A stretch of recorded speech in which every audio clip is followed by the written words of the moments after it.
আজ দেখাবো খুব সুন্দর একটা টিপস। সেটা হচ্ছে এই যে আমরা রান্নাঘরে অনেক সময় রান্না করতে আসি, তখন কিন্তু দেখা যাচ্ছে যে একটা মাছ ফ্রাই বা যে কোনো কিছু ফ্রাই করতে গেলে তেলে কোনো কিছু দিয়ে ভাজতে গেলে আগুন চলে আসে, পুরো ফ্রাই প্যানে আগুন চলে আসে। তখন একটা দুর্ঘটনা ঘটে যাওয়ার সম্ভাবনা থাকে। কিন্তু ওই আগুনটা কিন্তু আপনি একটা ছোট্ট টিপস আমি দিয়ে দিব যে কিভাবে এই আগুনটাকে আপনি খুব সহজেই একটু বুদ্ধি খাটিয়ে সাহস করে আগুনটাকে বন্ধ করে দিতে পারেন। চলুন তাহলে দেখিয়ে দিই। প্রথমেই আমি যে এরকম ফ্রাই প্যানটা বসিয়ে দিলাম,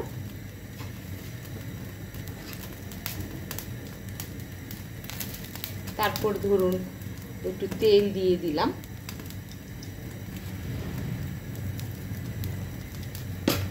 তেলটা দেওয়ার পরে দেখা যায় যে একদম ছিটছিট করে পুরো ফ্রাই প্যানটা ধরে আগুন ধরে যায়।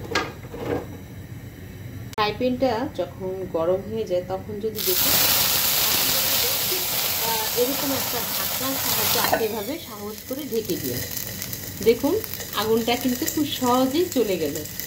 কি দারুণ হয়ে গেল না? আবারও দেখাচ্ছি আমি।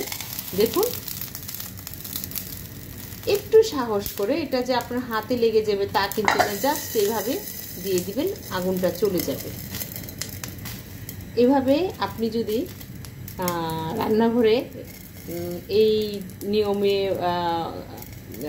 পালন করে থাকেন তাহলে কোনো দুর্ঘটনাই আপনার কোনো সমস্যা তৈরি করতে পারবে না, দুর্ঘটনা হবেই না। এই একটা বড় দুর্ঘটনা থেকে আপনি বেঁচে যেতে পারেন। তো আমার এই টিপসটি আপনাদের কাছে কেমন লাগলো সেটি জানিয়ে অবশ্যই আমাকে কমেন্টস করবেন, আর ভিডিওটি অন্যদের সঙ্গে শেয়ার করবেন।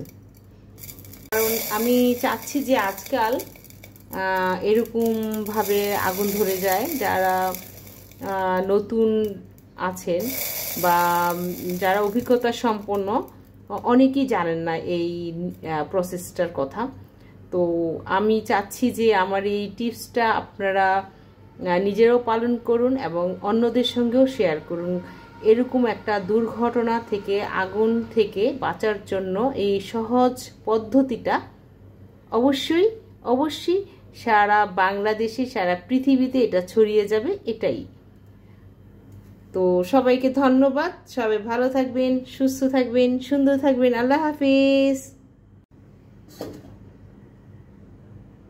দেখুন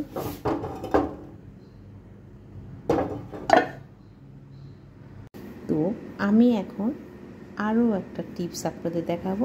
সেটা হচ্ছে গিয়ে এই যেমন ধরুন আমি এখানে একটা আম নিয়েছি, সেটা হতে পারে একটা আলু, হতে পারে পেঁয়াজ, হতে পারে কাঁচামরিচ, হতে পারে ফ্রুটস, যে কোনো জিনিস কাটার সময়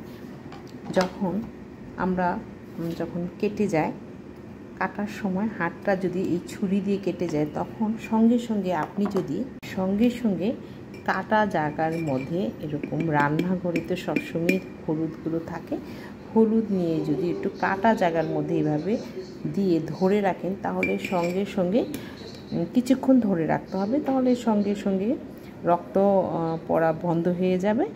আর সবচেয়ে বড় কথা হচ্ছে, যেহেতু হলুদ হচ্ছে একটা আমাদের জন্য অ্যান্টিবায়োটিক, সেটা জীবাণু ধ্বংস করে, খুবই ভালো একটা কার্যকারী জিনিস। তাই সবসময় মনে রাখবেন যে হাত কেটে গেলে যে কোনো জিনিস দিয়ে, সেটা কাটার দিয়েও হতে পারে, অনেক সময় আমাদের হাতটা কিন্তু কেটে যায়, সঙ্গে যদি এভাবে আপনারা হলুদটা লাগিয়ে ফেলেন ওই জায়গাটার মধ্যে, আর এইভাবে চাপ দিয়ে ধরে রাখেন অথবা কোনো কাপড় দিয়ে পেঁচিয়ে রাখেন, তাহলে এই ঘরোয়া পদ্ধতিতে সঙ্গে আপনার রক্ত পড়া বন্ধ হয়ে যাবে এবং নানা রকম জীবাণু থেকে আপনি মুক্ত পাবেন। সেটা হয়তো আপনাকে বড় দুর্ঘটনা থেকে বাঁচিয়ে তুলবে। তো বন্ধুরা, কেমন লাগলো আমার এই ছোট্ট দুটো টিপস? যদি ভালো লেগে থাকে তাহলে অবশ্যই আমাকে কমেন্টস করে জানাবেন, আর অন্যদের সঙ্গে বেশি করে শেয়ার করবেন। কেননা এগুলো খুবই আমাদের গুরুত্বপূর্ণ জিনিস আমাদের লাইফে। তাই অনেকেরই দেখি এই জিনিসগুলো নিয়ে খুব প্রবলেমের মধ্যে পড়তে হয়। তাই আমি ভাবলাম যে এই ছোট ছোট কিছু টিপস যদি আমি আমার দর্শকদের জন্য মাঝে মাঝে শেয়ার করে থাকি, আমার জানা জিনিসগুলো, আর আপনাদের কাছ থেকে শেয়ারের মাধ্যমে অন্যরাও জানতে পারবে, তাহলে কিন্তু আমরা নিজেরাই অনেক বিপদের হাত থেকে রক্ষা পেতে পারবো। তো সবাই ভালো থাকবেন, সুন্দর থাকবেন। আল্লাহ হাফিজ।